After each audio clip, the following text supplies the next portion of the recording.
හොඳයි අපි ස්වාමීන් වහන්සේගේ අභියස අද මගේ මාතෘකාව තමයි ක්‍රිස්තුස් වහන්සේගේ චරිතය.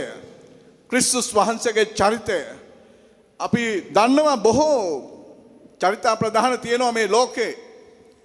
එකිනෙකාගේ චරිත ගැන ලියවෙච්ච කතා තියෙනවා. එකිනෙකාගේ චරිත ලියලා තිබෙනවා. සමහර අය තමුන්ගේම චරිතය ලියලා තියෙනවා.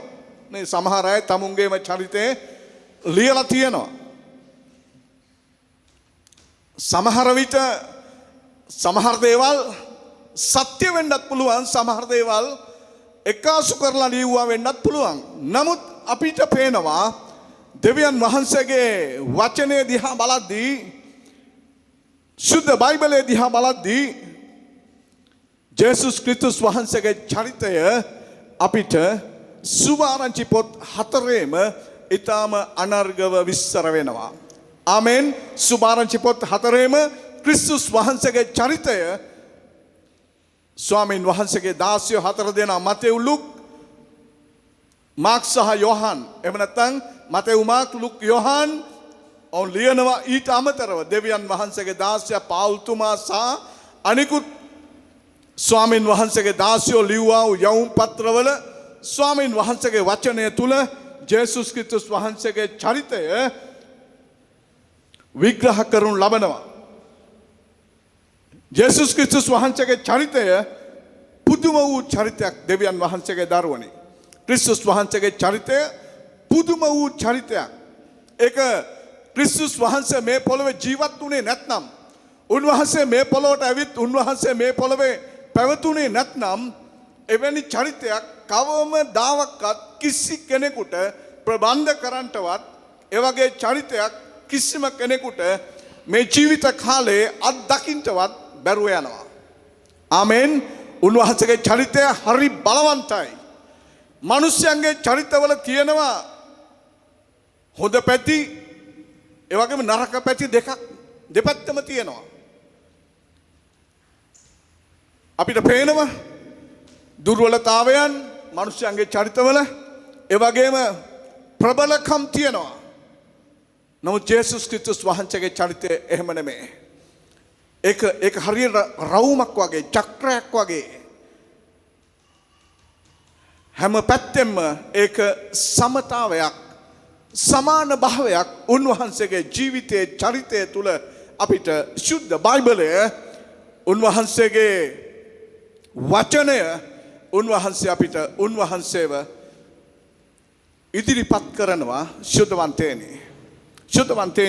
දේ වචනේ දිහා බලද්දී අපිට පේනවා ක්‍රිස්තුස් වහන්සේ තුල තිබුණා අතිමානුෂික ගති ලක්ෂණ තිබුණා. මිනිස්සෙකුට කවදාකවත් මිනිස්සෙකුගේ ජීවිතවලින් චරිතවලින් දකින්න බැරි අතිමානුෂික තත්වයක්, ප්‍රදර්ශනයක් ජේසුස් වහන්සේගේ ජීවිතය තුල තිබුණා. සමහර අවස්ථාවල ගෝලයෝ දැක්කා උන්වහන්සේගේ චරිතය තුල ඒ අතිමානුෂික තත්වය. මම කැමති වචනයකට පෙරලන්න. මාක් සුභාරංචි පොතට පෙරලමු. මාක් 4 වෙනි පරිච්ඡේදය. මාක් 4:41 වෙනි පදය පොඩ්ඩක් කියවමු. පළමුවෙන් ඔහු ඊතා බයපත් හුළඟ සහ මුහුද පවා මුන්වහන්සේට කීකරු වීමට මුන්වහන්සේ කවරෙක් දැයි එකිනෙකා කතා කරගත්තෝය. උන්වහන්සේ එක අවස්ථාවක ගෝලයොත් එක්ක උන්වහන්සේ තිබෙරියස් මුහුදේ, එහෙම නැත්නම් අපිට කියනවා උන්වහන්සේ ගමන ගියා ඔරුවක. ඒ ගිය වෙලාවේ පැමිණියා වූ මහත් සුළඟක්, කුණාටුවක් උන්වහන්සේ නිදාගෙන හිටියා. නේ ගෝලයෝ දීවරයෝ එතන හිටියා. මෙවැනි ඡණ්ඩ මාරුතවලට මුහුණ දුන්නු අය එතන හිටියා. නමුත් ඔවුන්ට බැරුව ගියා ඒ වෙලාවේදී ඒකට මුහුණ දෙන්න. ඔවුන් ගිහිල්ලා ස්වාමින් වහන්සේව කූද්දලා ස්වාමින් වහන්සේට කතා කරලා උන්වහන්සේට කීවා, ආචාර්යනි අප විනාශ වෙන බව ඔබ සලකන්නේ නැද්දයි උන්වහන්සේට කීවෝය 38 වෙනි පදයේ. නමුත් අපිට පේනවා ස්වාමීන් වහන්සේ මොනවද කෙරුවේ 39 කියනවා. උන්වහන්සේ සුළඟට තරවටු කෙරුවා.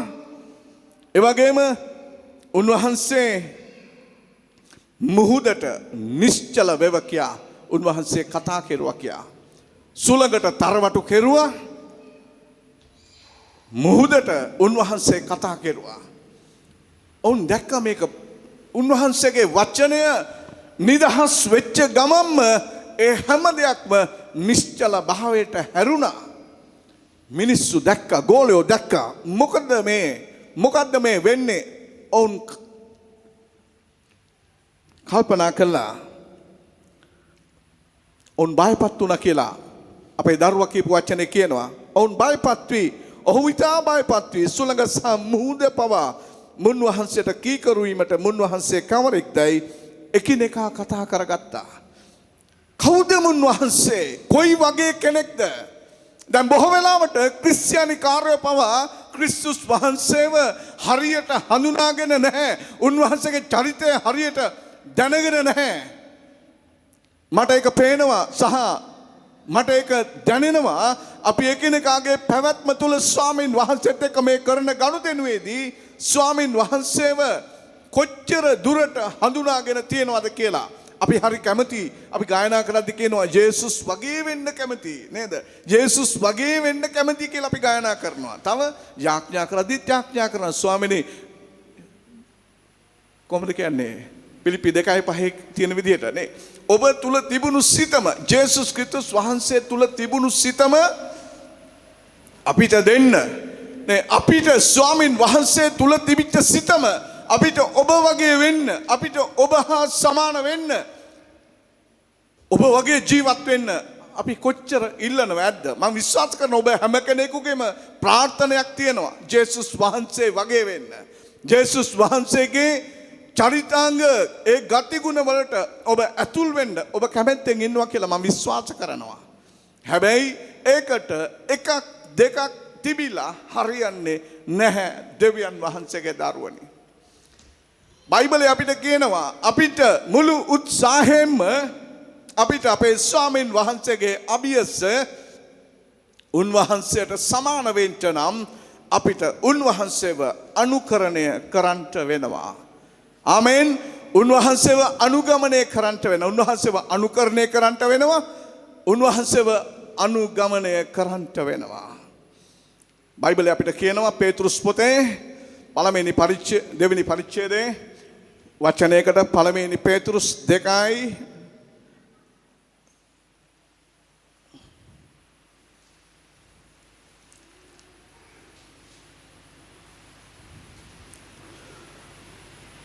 21 එසේය කියන පුතේ. එසේය ඊට නුඹලා කැඳවනු ලැබූහුය. මක්නිසාද ක්‍රිස්තුස් වහන්සේ නුඹලා නිසා වදවිඳ නුඹලා උන්වහන්සේගේ අඩිපාරේ යන පිණිස නුඹලාට ආදර්ශයක් දී ගියසේක. බයිබලයේ කියනවා පේතෘස් කියනවා එසේය. ඔව් ඒක තමයි ඇත්ත. අපේ කතාවේ ඇත්ත. මොකද්ද? නුඹලාව කැඳවනු ලැබුවේ ඒ පිණිසයි. ක්‍රිස්තුස් වහන්සේ වගේ වෙන්න. ක්‍රිස්තුස් වහන්සේගේ චරිතයට ආදේශව ජීවත් වෙන්න. උන්වහන්සේව අනුකරණය කරන්න. උන්වහන්සේව අනුගමනය කරන්න ස්වාමීන් වහන්සේ අපිව කැඳවලා තියෙනවා. පේතෘස් කියනවා අපි උන්වහන්සේගේ අඩිපාරේ යන පිණිස, අපි උන්වහන්සේගේ මාර්ගයේ යන පිණිස උන්වහන්සේ අපිට ආදර්ශයක් දීලා ගියා කියලා. ආමෙන්. උන්වහන්සේ අපිට ආදර්ශයක් දීලා ගියා. එන්න උන්වහන්සේ අඬ ගැහුවා. එන්න මා අනුව එන්න. උන්වහන්සේ අඬ ගැහුවා. මා අනුව එන්න. උන්වහන්සේ හැම කෙනෙකුටම එදත් අදත් හෙටත් මේ ලෝකේ ස්වාමී වූ යේසුස් ක්‍රිස්තුස් වහන්සේ නැවත මේ මධ්‍ය අවකාශයට එන දවස දක්වාම උන්වහන්සේ මිනිස්සුන්ට අඬගහමින් ඉන්නවා. එන්න මා අනුව එන්න කියලා උන්වහන්සේ කතා කරමින් ඉන්නවා දෙවියන් වහන්සේගේ දරුවනේ. බයිබලයේ අපිට කියනවා රෝම 8 වෙනි පරිච්ඡේදයේ 29 වෙනි පදය. රෝම 8:29 අපිට කියනවා කොහොමද කියන්නේ 8:29 මක්නිසාද උන්වහන්සේ పూర్වයෙන් ඇඳිනගත්වුන් තමන් වහන්සේගේ පුත්‍රයා බොහෝ සහෝදරයන් අතරේ කුළුඳුලා වන පිණිස ඒ පුත්‍රයාගේ ස්වරූපයට සමාන වෙන්න පුත්‍රයාගේ ස්වරූපයට සමාන වෙන්න කුමක් පිණිසද ඔබ කැඳවලා තිබෙන්නේ ලෝකේ මවන්න ප්‍රථම ලෝකේ හදන්න ප්‍රථම ආදි කාලේ ස්වාමින් වහන්සේගේ යෝජනා උන්වහන්සේ යෝජනා කරගන්න කාලේ ඔබ ගැන උන්වහන්සේ ලීවා ඔබ ගැන උන්වහන්සේ සටහනක් ලැබුවා එතකොට ඔබ ඉපදිලත් නැහැ එතකොට ලෝකේ හදලත් නැහැ එතකොට මිනිස්සු මේ පොළවේ නිර්මාණය වෙලත් නැහැ උන්වහන්සේ යෝජනාවක් කෙරුවා ඔබ ගැන ආමෙන් ඔබ ගැන මං ගැන විතරක් නෙමෙයි අනිකුත් සෙනග ගැන උන්වහන්සේව අනුගමනය කරන උන්වහන්සේ ළඟට එන සෙනග ගැන උන්වහන්සේ සටහනක් ලියලා තිබුවා මොනවද මෙතන කියන විදිහට ස්වාමින් වහන්සේගේ ස්වරූපයට සමාන වෙන්න ආමෙන් කියනවාද ස්වාමින් වහන්සේගේ ස්වරූපයට සමාන වෙන්න ස්වාමින් වහන්සේගේ ස්වරූපයට සමාන වෙනවා කියන එකේ పూర్වයෙන් මුල්ම අදහස තමයි උන්වහන්සේගේ චරිතයට සමාන වීම ආමෙන් කියනවාද උන්වහන්සේගේ චරිතයට සමාන වීම ක්‍රිස්තුස් වහන්සේගේ මේ බලවත් චරිතය තුල තිබුණා පුදුම නිහතමානී ගතිගුණ උන්වහන්සේ තුල තිබුණා. ජේසුස් ක්‍රිස්තුස් වහන්සේගේ පැවැත්ම තුල තිබුණා නිහතමානී ගතිගුණ. එහින්දා අහිංසක දුප්පත් මිනිස්සු අසරණ මිනිස්සු උන්වහන්සේ ළඟට ඇවිල්ලා උන්වහන්සේට බොහොම උවමනාවෙන් බොහොම ආදරයෙන් උන්වහන්සේව ආශ්‍රය කළා විතරක් නෙමේ උන්වහන්සේට සවන් දුන්නා. ආමෙන්. බයිබලේ අපිට කියනවා මතෙව් 11:28 කියනවා මම සිතින් මු르දුව යටත්ව ඉන්නවා. උන්වහන්සේ අඬගහනා වෙහෙස වෙන බර උසුලන සියල්ලෙනි උන්වහන්සේ කතා කෙරුවා. මා වෙතට එන්න. මම නුඹලාට සහනය දෙන්නයි ආවේ. මම නුඹලාට සහනය දෙනවා. ඒ විතරක් නෙමේ මම සිතින් මු르දු කෙනෙක්. ආමෙන් කියනවාද? ජේසුස් ක්‍රිස්තුස් වහන්සේ කියන මම සිතින් මු르දු කෙනෙක්.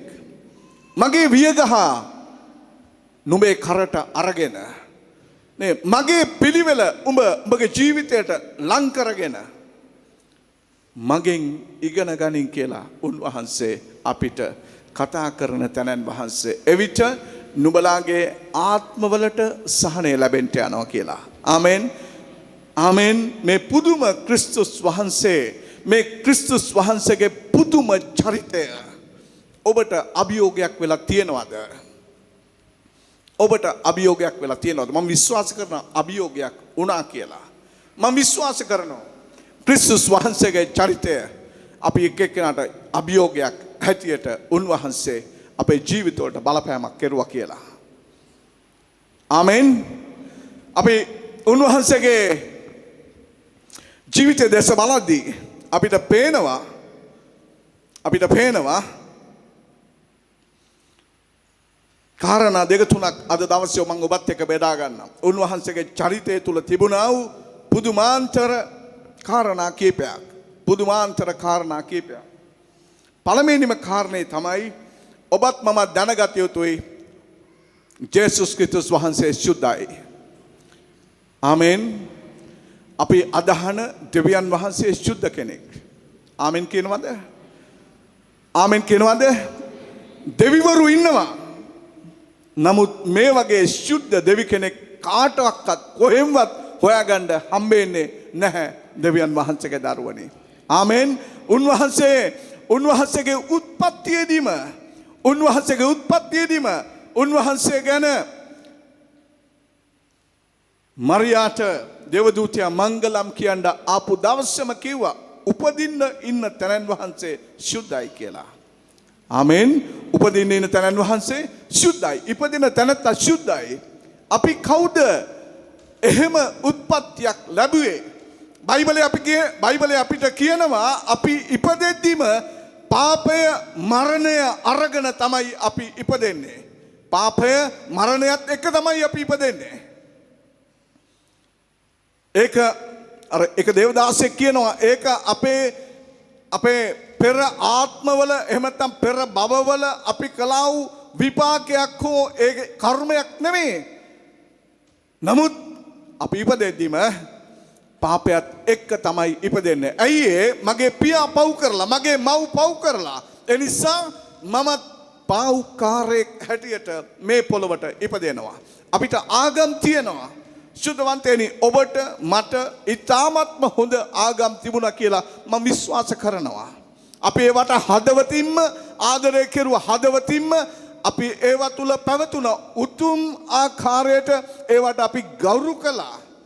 නමුත් ඒවා තුල අපේ ජීවිතයට කිසිම දෙයක් කරන්න බැරුව ගියා කියන සහතිකය දේව වචනයත් එක්ක සංසන්දනය කරද්දී ඊ타ත්ම අනර්ගව ප්‍රකාශ වෙනවා. සුද්ධවන්තයනි, කිසිම ආගමකට හැඟීම් දැනීම් නැත.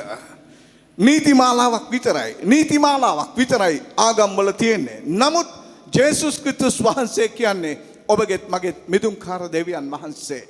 ආමෙන්. මිදුම්කාර දෙවියන් වහන්සේ, උන්වහන්සේ සුද්ධයි.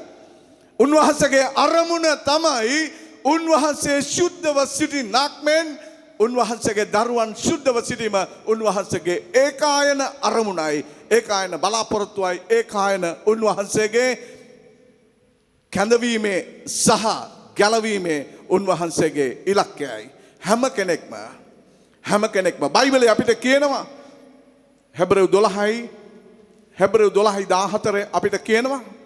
කියමු පුතේ පොඩ්ඩක්.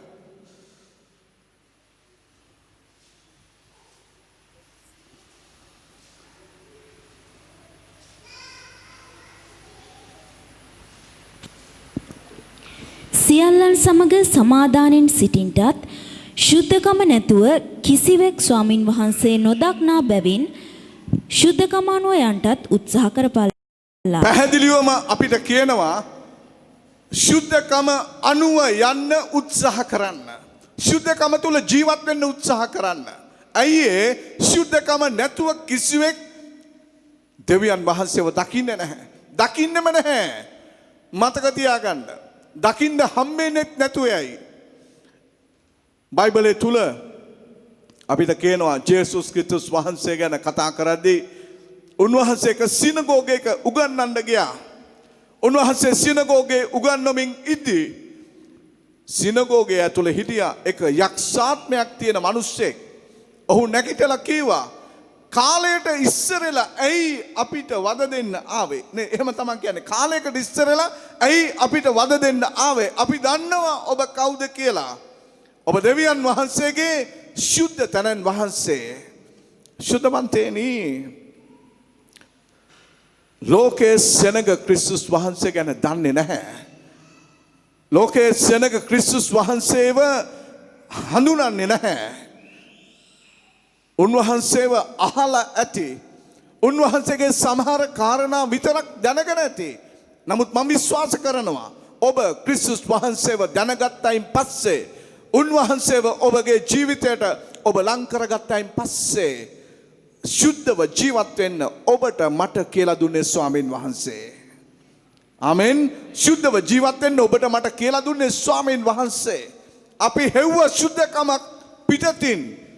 අපි හෙව්ව ශුද්ධකමක් පිටතින්, ඇතුළත නෙමේ පිටතින් අපි අපේ ශුද්ධකම අපි තියාගන්න උත්සාහ කෙරුවා. බයිබලයේ කියනවා මිනිස්සයා පව්කාරයි, මිනිස්සයා පාපේ වහලෙක්. මිනිස්යාගේ ජීවිතය තුලින් පාපය ඉපදෙනවා. මිනිස්යාගේ ජීවිතය තුලින් පාපය මතුවෙනවා. මිනිස්යාගේ ජීවිතය තුලින් පාපය ප්‍රකාශ වෙනවා. එතකොට කිසිසේත්ම මිනිස්යාට ශුද්ධ ජීවිතයක් ගත කරන්න බෑ. මේ උත්තරීතර ශුද්ධ ක්‍රිස්තුස් වහන්සේ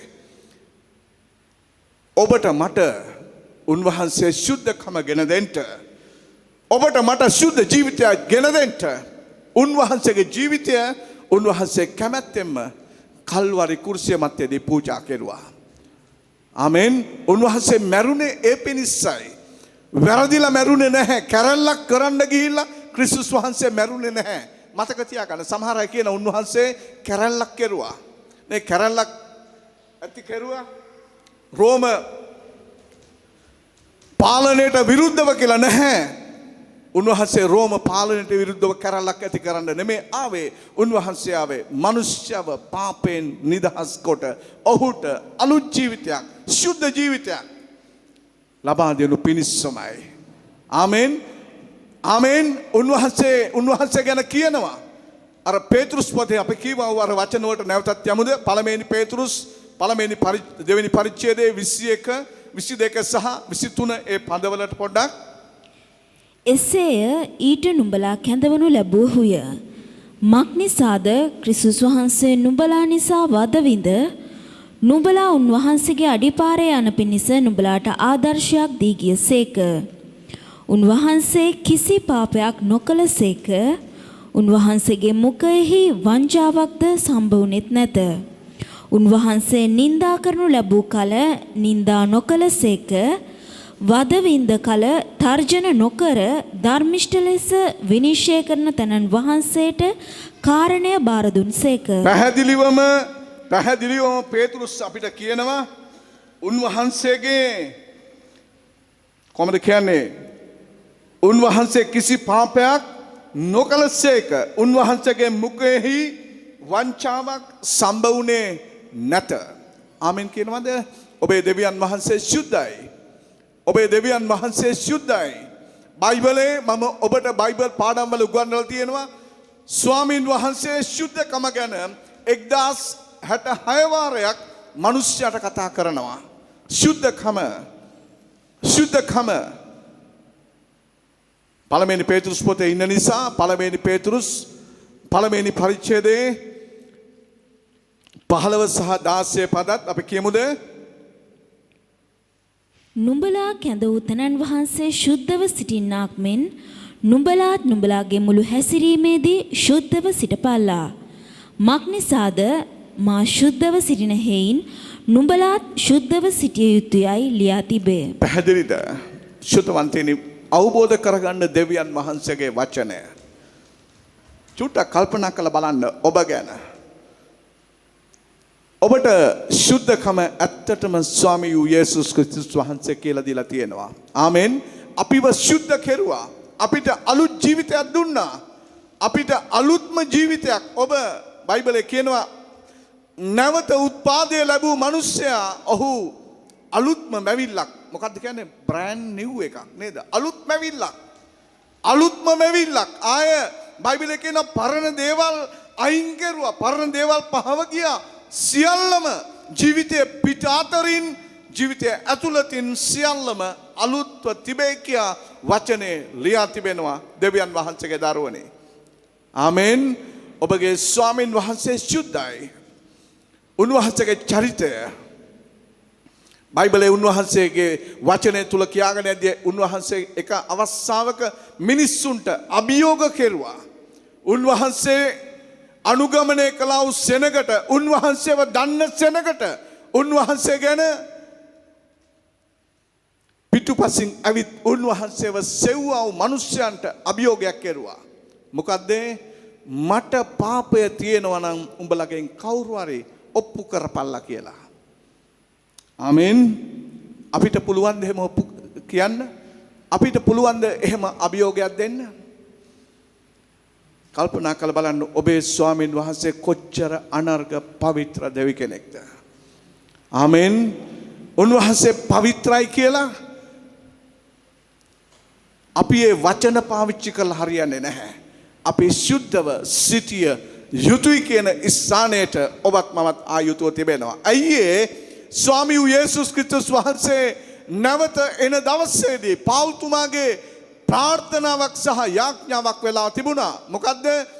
ස්වාමින් වහන්සේගේ දවසේදී උන්වහන්සේ පෙරලා පැමිණෙන දවසේදී නුඹලාගේ ආත්මය, ප්‍රාණය, ශරීරය පවිත්‍රව ශුද්ධව තිබේවා කියලා දෙවියන් වහන්සේගේ වචනේ ස්වාමින් වහන්සේගේ දාසයා ලියනවා. පළවෙනි තෙසලෝනික 5 වෙනි පරිච්ඡේදයේ 23 වෙනි පදේ අපි කියමු ඒ පදේ පොඩ්ඩක්. සමාදානයේ දෙවියන් වහන්සේම නුඹලා සහ මුලින්ම පවිත්‍ර කරන සමාදානයේ දෙවියන් වහන්සේ නුඹලාව සහ මුලින්ම සුද්ධ කරනසේක්වා. ඒකයි කියන්නේ සහ මුලින්ම සුද්ධ කරනසේක්වා කියන්න පුතේ. නුඹලාගේ මුළු ආත්මයත් ප්‍රාණයත් ශරීරයත් අපගේ ස්වාමී වූ යේසුස් ක්‍රිස්තුස් වහන්සේගේ ඊමේදී නිදොස්ව තිබෙන ලෙස ජේසුස් ක්‍රිස්තුස් වහන්සේගේ නැවත පැමිණීමේ දවසේදී නිදොස්ව තිබෙනු පිණිස නුඹලාගේ මුළු ආත්මය කිසි ආගමක මිනිසෙකුගේ ආත්මය පවිත්‍ර කරගන්න විදිහක් උගන්වලා නැහැ සුද්ධවන්තයනි. උගන්වලා නැහැ.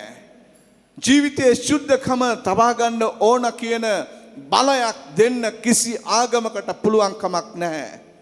ඇයි සියලු ආගම් කතුරු හැම කෙනෙක්ම මිනිස්යෝ නිසා. නමුත් ක්‍රිස්තුස් වහන්සේ කියන්නේ ජීවමාන මහිමේ දෙවියන් වහන්සේ. ආමෙන්. ආමෙන්. අපි নমස්කාර කළා වේ ස්වාමින් වහන්සේ. දවසක උන්වහන්සේ මේ පොළවට ආවා. දවසක මේ පොළවේ උන්වහන්සේ ඉපදුනා. උන්වහන්සේ ඉපදිලා උන්වහන්සේ මේ පොළවේ ජීවත් වෙලා පෙන්නවා. මෙන්න දෙවියන් වහන්සේ කැමති පිළිවෙල. මෙන්න දෙවියන් වහන්සේ ඔබගෙන් මගෙන් බලාපොරොත්තු වෙන විදිය කියලා උන්වහන්සේ ජීවත් වෙලා පෙන්නපු තැනන් වහන්සේ. ආමෙන්. ඒකයි පේතෘස් කියන්නේ උන්වහන්සේ අපිට ආදර්ශයක් දුන්නා. උන්වහන්සේගේ අඩිපාරේ යනු පිණිස උන්වහන්සේ අපිව කැඳෙවුවා විතරක් නෙමෙයි අපිට ආදර්ශය දීලා ගියා. අපි උන්වහන්සේගේ මාර්ගයේ ගියොත් අපිට උන්වහන්සේව සම්මුඛ වෙන්න පුළුවන්කම තියෙනවා. ආමෙන්. උන්වහන්සේකයි මම ඔබට කිව්වේ උන්වහන්සේ අඬ ගැහුවා. මා අනුව එන්න. සමහර අයට උන්වහන්සේ අඬ ගහපුවම ඔවුන්ගේ දිවිහිම කෙලවර කෙරුවා. ඔවුන්ගේ ඇදහිල්ල ඔවුන් ආරක්ෂා කළ සුද්ධකම ආරක්ෂා කරලා ස්වාමීන් වහන්සේව සම්මුඛ වෙන්න ගිහිල්ලා තියෙනවා. දැන් මේ පොළවේ ජීවත් වෙන ඔබ සහ මම මේ යුගයේ ස්වාමීන් වහන්සේ මුදුන් ලැබූ ස්වාමීන් වහන්සේගේ සියලු සෙනගට ස්වාමීන් වහන්සේ කතා කරනවා. සුද්ධ දෙවියන් වහන්සේ තුල සුද්ධ ජීවිතයක් හා සුද්ධ පවත්මක් ඇතුව උන්වහන්සේත් එක්ක පැමිණෙන්න කියලා. ආමෙන්. ආමෙන්. මං ඉල්ලීමක් කරන්නම් දේව වචනය අහන වෙලාවට යන්න එපා කවුරුවක්වත් එළියට. පැහැදිලිද? මට පේනවා සමහර අය දැම්මම ගිහිල්ලා එළියට. මං දන්නේ ඇයි කියලා. කොයි එකද දන්නේ නමස්කාරයේ වැදගත්ම කොටස. මම නම් දන්නේ නැහැ. මම නම් දන්න විදිහට මුල ඉඳලා අන්තිමේ දක්වාම දේව මෙහේ නමස්කාරයේ ඔක්කොම වැදගත්.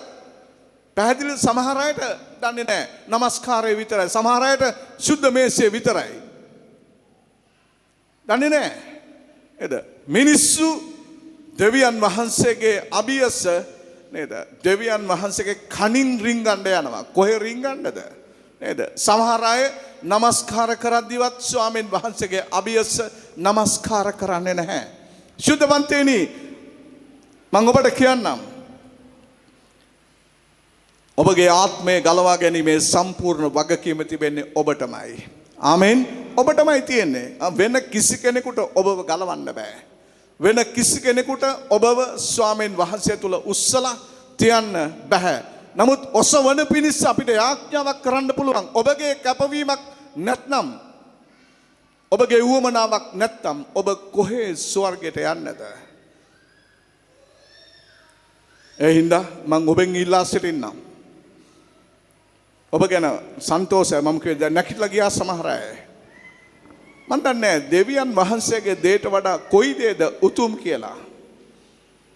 මතක තියාගන්න. දවස් 5ක් අපි බයිබල් පාඩම් කරනවා. අපි දවස් 2ක් අඟහරුවාදා සහ බ්‍රහස්පතින්දා රාත්‍රී 8 ඉඳලා 9 වෙනකම් බයිබල් පාඩමක් කරනවා. බ්‍රහස්පතින්දා සහ අඟහරුවාදා. අනිත් දවස් 3ම සඳුදා බදාදා සහ සිකුරාදා සවස් 2:00 ඉඳලා 3:00 වෙනකම් කරනවා. අපි ඔබෙන් ඉල්ලීමක් කරන්නම්. දේව වචනය අහන්න, දේව වචනයට සහභාගීකමක් දක්වන්න අනිත් අයත් එක්ක. එසේ නැතු ගියොත් මම දන්නේ නැහැ ඉරිදාට විතරක් අපිට ඇවිල්ලා අනිත් දවස්වල ඔබ පෞද්ගලිකව සහභාගීකමක් ලබනවා නම් ඒ ගැන දෙවියන් වහන්සේට ස්තුතියි. ආමෙන්. නමුත් ඔබ එවැනි සහභාගීකමක් දරනවා නම් මම දන්නවා දෙවියන් වහන්සේගේ දෙයට කොච්චර පිපාසයක් මිනිස්යන්ගේ ජීවිතය තුළ ස්වාමින් වහන්සේ තබලා තියනවද කියලා. ආමෙන්. අපි ස්වාමින් වහන්සේව දැනගත්තාම තමයි ස්වාමින් වහන්සේ පිපාසය අපිට දුන්නේ. උන්වහන්සේගේ චරිතය, උන්වහන්සේ ගැන දිග පළල උස ගැඹුර අපි මනිද්දි තමයි අපිට උන්වහන්සේ ගැන පිපාසයක් ඇති වෙන්නේ. උන්වහන්සේ කොයි වගේ කෙනෙක්ද? උන්වහන්සේගේ අදහස් මොනවද? උන්වහන්සේගේ යෝජනා මොනවද? උන්වහන්සේ ඔබගෙන් මගෙන් ඉල්ලන්නේ මොනවද කියලා අපිට දැනෙන්නේ උන්වහන්සේට අපි වැඩි සමීප වුණොත් තමයි. එහෙම නැතුව ගියොත් අපිට මේකත් නිකම් ඇදහිලි ක්‍රමයක් විතරක් වෙයි. ඉරිදාට පල්ලි යන මිනිස්සු විතරක් වෙයි ඔබ සහ මම. හොඳට අවදිව ඉන්න.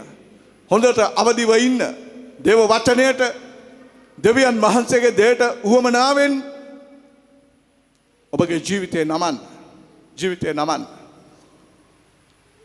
සමහර අය මට පේනවා ඉරිදාට යද්දී මෙතන සර්විස් වලදී බයිබලේ මෙතනම තියලා යනවා වැඩි ආරක්ෂාවට. නේද? එහෙම ඇත්ත ඉන්නවා. හොඳයි. බයිබලේ නම් ආරක්ෂාවෙයි. අර කතාවක් තියෙනවනේ.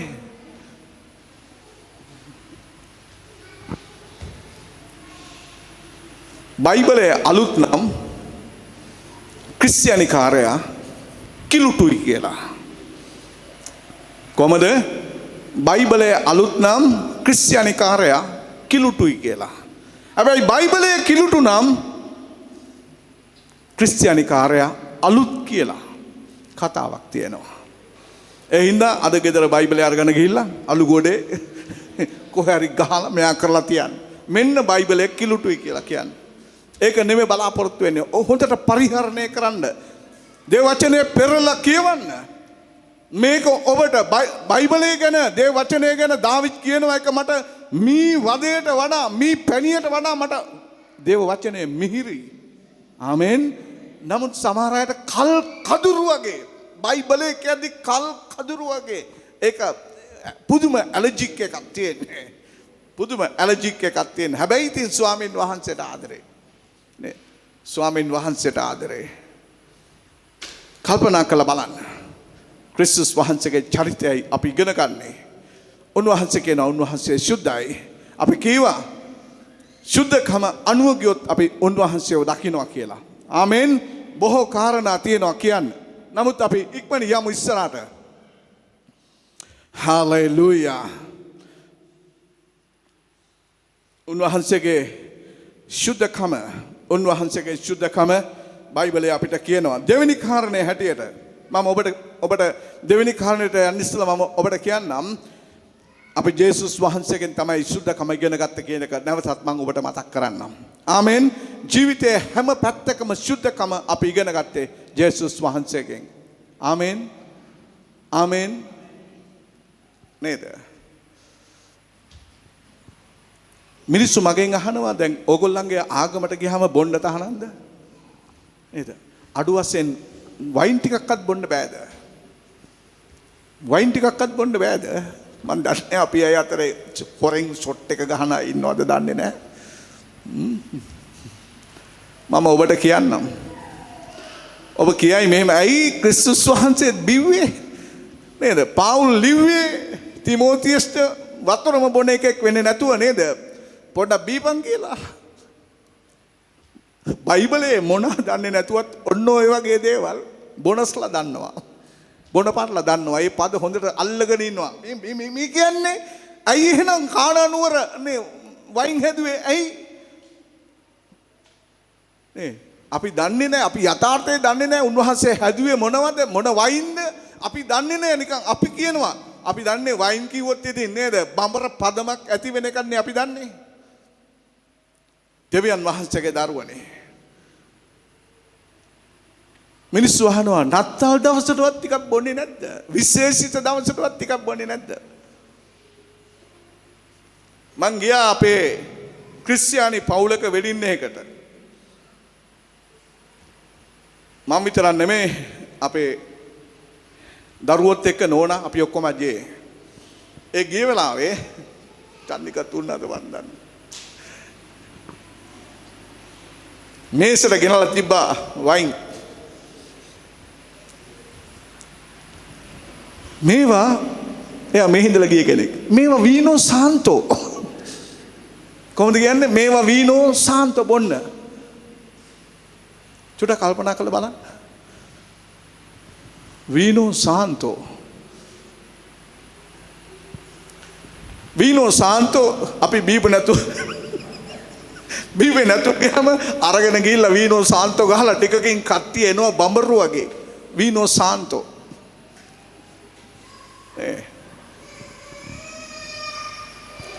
බයිබලයේ ස්වාමින් වහන්සේ එකක් කියනවා මම සුද්ධයි. ආමෙන්. මම සුද්ධයි. එහෙනම් ඔබ සුද්ධව සිටිය යුතුයි. ආමෙන් කියනවාද? මතක තියාගන්න. මේ ස්වාමින් වහන්සේ කියනවා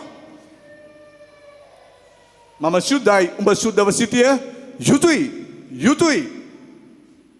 කල්පනා කරලා බලන්න අපි ලංකාව දිහා බලද්දී නේ බුලත් විට ජාතික කෑම. ජාතික කෑම බුලත් විට. සිගරට් එකක් සූට්ටුවක් බිව්වේ නැත්තම් නේද? ඒක නිකන් සමාජය නිකන් කොන් කරනවා. සමාජය නිකන් පිළිගන්නේ නැහැ. පාටියකට ගිහිල්ලා බොන්නේ නැහැ කියපුවම පිළිගන්නේ නැහැ. නමුත් මතක තියාගන්න. ඒවා ඔක්කොම අපේ ශුද්ධකම නැති කරගන්න පිණිස මේ පොළවේ දෙවියන් වහන්සේට විරුද්ධව ක්‍රියා කරන සියලු අන්ධකාර බලවේග වලින් නිෂ්පාදනය කරනු ලැබූ දේවල් තමයි. මතක තියාගන්න. හැම යහපත් දෙයක්ම අයහපතට පෙරලලා තියෙනවා. දෙවියන් වහන්සේගේ දරුවනි පළමුවෙන්ම ස්වාමින් වහන්සේ ආදම් සහ ඒවව ශුද්ධකමට මැව්වා වගේ උන්වහන්සේ මිනිස්යාගේ ශුද්ධකම ඔවුන් නැති කරගත්තත් නැවත ජේසුස් ක්‍රිස්තුස් වහන්සේ ඇවිල්ලා ඔවුන්ට ශුද්ධකම උන්වහන්සේ ලබා දුන්නු තැනන් වහන්සේ උන්වහන්සේගේ ලයින් මිනිස්සෙකුව සේදුනහම විතරයි ශුද්ධකම ලැබෙන්නේ. ආමෙන්. සභාවට ආවට නෙමෙයි. උන්වහන්සේගේ ලයින් සේදෙන්න ඕන. ගැලවීමේ යාඥාව කරන්නම ඕන. හද පතුලෙන්ම තමුන්ගේ වැරදි ගැන පසුතැවිලි වෙලා ස්වාමීන් වහන්සේට කියලා උන්වහන්සේව ජීවිතයට පිළිගන්නම වෙනවා. එහෙම කළොත් තමයි ඔබගේ ජීවිතයට ස්වාමීන් වහන්සේගේ කරුණාව ගලාගෙන ඉන්නේ. ආමෙන්. ආමෙන්. මම කිව්වා මිනිස්සයා පාපයෙන් පිරීලා ඉන්නවා කියලා.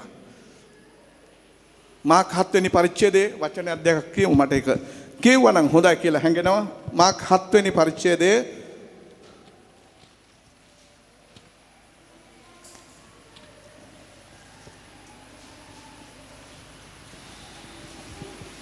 විසියක 22 සහ 23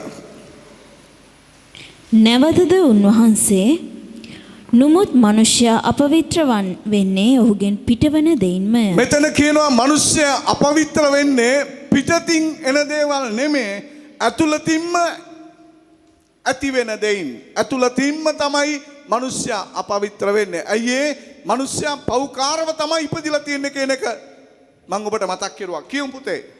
මක්නිසාද ඇතුළතින් එනම් මනුෂ්‍යයන්ගේ සිතින් නපුරු සිතුවිලි වෛශ්‍යාකම් සොරකම් මිනිමැරීම් කාමමිත්‍යාචාරකම් තණ්හා දුෂ්ටකම් වංචාව සල්ලාලකම ඊර්ෂ්‍යාව අපහාස කිරීම උඩඟුකම සහ මෝඩකම නික්මෙයි. මෝඩකම මේවා නික්මෙයි. ඊට පස්සේ මේ සියලු නපුරු දේ ඇතුළතින් නික්මී මනුෂ්‍යයා අපවිත්‍ර කරේ යයි කිසේක. පැහැදිලිද? මේ සියලු නපුරු දේ ඇතුළතින්ම ඇවිල්ලා මනුෂ්‍යයා අශුද්ධ කරනු ලැබේ. පැහැදිලිද? පැහැදිලිද? ඒකයි මම කිව්වේ කිසිම ආගමකට මිනිස්සෙකුව පවිත්‍ර කරන්න බෑ. ඇයි ඒ? හැම ආගමක්ම හොඳ වුණාට මිනිස්යාගේ ඇතුළත පවිත්‍ර කරන්න කිසිම ආගම් කතුරුවරයෙකුට පුළුවන් කමක් නැහැ. දෙවියන් වහන්සේගේ දරුවනේ. ආමෙන්. අපි යමු දෙවෙනි කාරණයට ඉක්මනින් කාරණා ගොඩක් ලෑස්ති කරගත්තාට දෙවෙනි කාරණය තමයි පළවෙනි කාරණය උන්වහන්සේ ශුද්ධයි. දෙවෙනි කාරණය තමයි ජේසුස් ක්‍රිස්තුස් වහන්සේ ප්‍රේමණීයයි. ආමෙන් කියනවද? උන්වහන්සේ ප්‍රේමණීයයි. විශේෂයෙන්ම උන්වහන්සේගේ රැළට, උන්වහන්සේගේ සෙනගට, උන්වහන්සේගේ විශේෂිත ප්‍රේමයක් තියෙනවා කියන එක අමතක කරන්න එපා. ආමෙන්. ඔබ වෙනුවෙන් උන්වහන්සේගේ තෝරා ගනු ලැබුවන් වෙනුවෙන් විශේෂිත ප්‍රේමයක් උන්වහන්සේගේ තිබෙනවා. ඔබ හිතන්න එපා අනිත් අයට ප්‍රේම කරන්නේ නැද්ද කියලා. නැහැ. උන්වහන්සේ මුළු මනුෂ්‍ය සංහතියටම බයිබලයේ අපිට යොහන් 3:16 කියනවා දෙවියන් වහන්සේ ස්වකීය ඒක ජාතක පුත්‍රයාණන් දෙන තරමටම ලෝකයට ප්‍රේම කළා.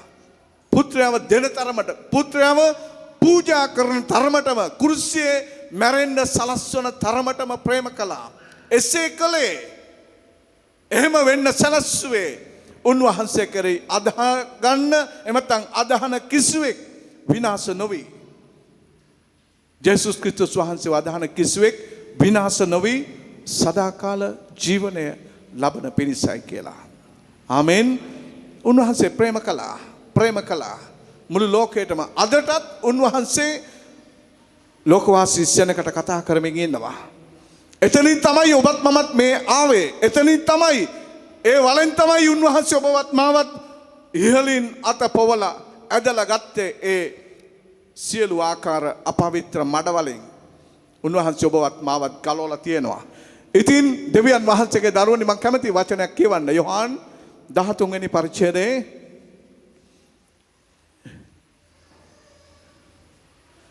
යොහන් 13 පළවෙනි පදේ පොඩ්ඩක් කියවන්න බලන්න.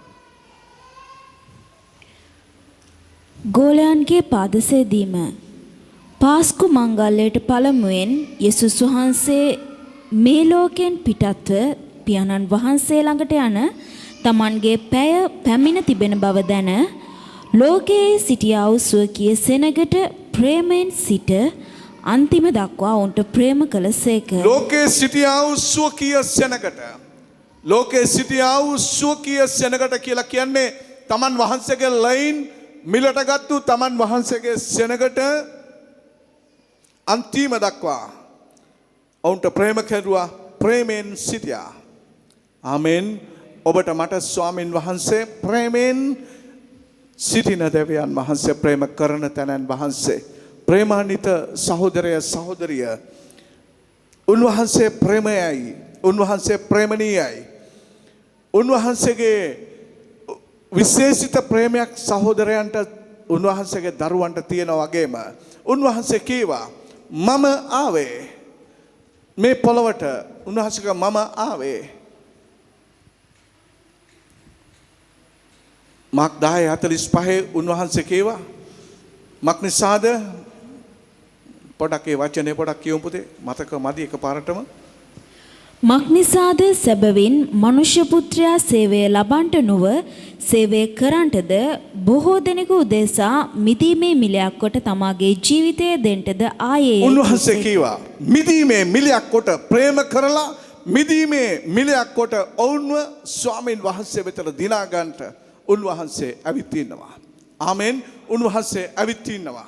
ප්‍රේමය උන්වහන්සේ දැක්වා දෙවියන් වහන්සේගේ දරුවනේ. උන්වහන්සේ යෙරිකෝවට ගිය වෙලාවේ යෙරිකෝවේ නගරේ උන්වහන්සේ ඇවිදගෙන යද්දී උන්වහන්සේ දැක්ක මිටි මිනිස්සෙකුව, සාකේයුස් කියලා මිටි මිනිස්සෙකුව දැක්කා. මේ මිනිසයා මිටි නිසා ස්වාමීන් වහන්සේව බලන්න හෙව්වා. ඔහු ගිහිල්ලා සෙනග වටේට හිටපු නිසා බැලුවා කොහොමද ක්‍රිස්තුස් වහන්සේව දකින්න කියලා. නමුත් බයිබලයේ කියනවා ඔහු මිටි නිසා ඔහුට ඒක කරන්න බැරුව ගියා. බැරුව ගිය නිසා ඔහු ගිහිල්ලා ගහකට නැග්ගා කියලා. උන්වහන්සේ යන පාර තිබිච්ච අත්තිකා ගහකට නැගලා ඔහු බැලුවා ක්‍රිස්තුස් වහන්සේ කොයි වගේ කෙනෙක්ද? ක්‍රිස්තුස් වහන්සේ කියන්නේ කවුද? ඇයි ඔහුට ආරංචි වුණ සුංගම් අය කරන්න උන්වහන්සේව අදහගෙන ඉන්නවා. සුංගම් අය කරන්න උන්වහන්සේට ලම් වෙලා ඉන්නවා. උන්වහන්සේගේ ගෝලයෝ අතරේ මම වගේ සුංගම් අය කරන අය ඉන්නවා. එහෙනම් උන්වහන්සේ ඔවුන්ට ප්‍රේම කරලා ඇති. උන්වහන්සේ මටත් ප්‍රේම කරනවද? උන්වහන්සේ කොයි වගේ කෙනෙක්ද කියලා දකින්න සාකේවුස් උන්වහන්සේගේ පෙරමග ගහට නැගලා බලාගෙන හිටියා. බයිබලයේ අපිට කියනවා උන්වහන්සේ සාකේවුස්ට කතා කරුවා කියලා. ආමෙන්. සාකේවුස්ට කතා කරුවා. උන්වහන්සේ එතන ඒ ලූක් 19:10 වෙනි පදේ උන්වහන්සේ කියනවා පෞකාරයන් ගලවන්ට නැති වූ අය ස්වන්ට උන්වහන්සේ මේ පොළොවට ආවා කියලා. ආමෙන්. නැති වූ අය ස්වන්ට.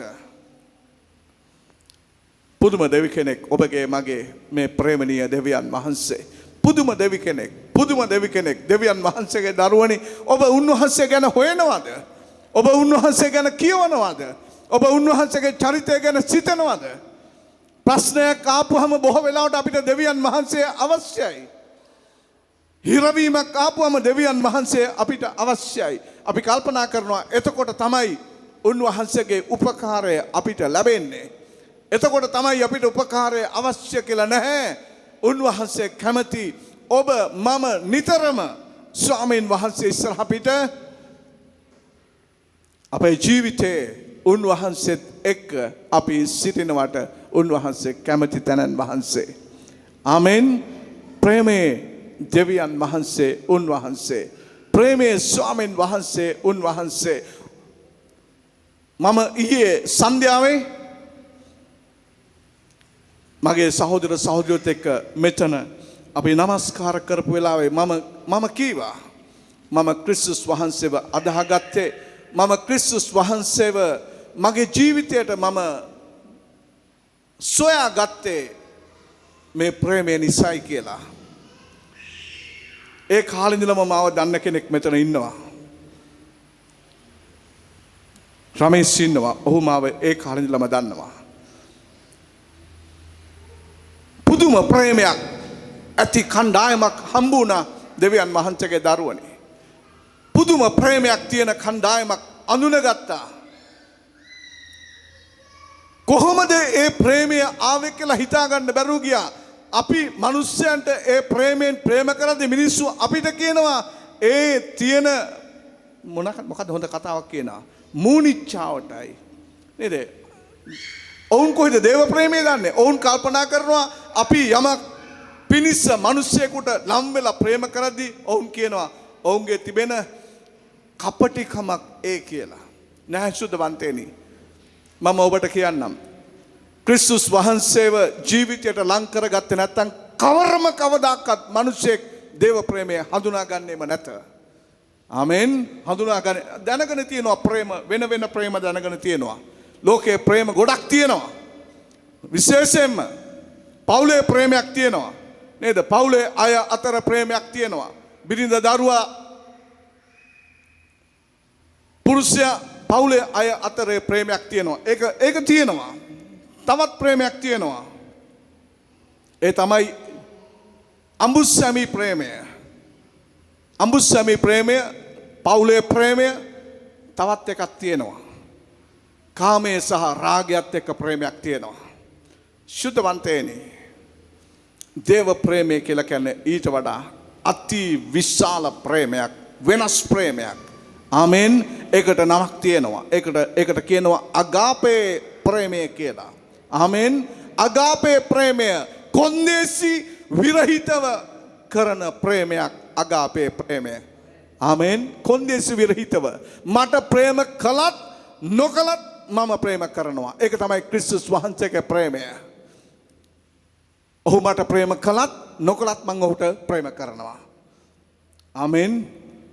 ආමෙන්. මම ඔබෙන් අහන්න කැමතියි. අද දවසට මම නවත්තන්නම්. ලබන සතියේත් මම කතා කරන්න. ඔබ තුල තියෙනවද ක්‍රිස්තුස් වහන්සේට ඔබ පළමුවෙන් උන්වහන්සේව අදහගත්තු කාලේ තිබිච්ච ප්‍රේමය දැන් ඔබට උන්වහන්සේත් එක්ක තියෙනවද? මේ ගැන පොඩ්ඩක් හිතන්න. මේ ගැන පොඩ්ඩක් හිතන්න. තියෙනවද ඒ බැඳීම? තියෙනවද ඒ ආදරය? තියෙනවද ඒ ස්වාමීන් වහන්සේ ඔබට දක්වපු ඒ ප්‍රේමයේ මුල් බැඳීම් ස්වාමීන් වහන්සේත් එක්ක දැන් ඔබට තියෙනවද?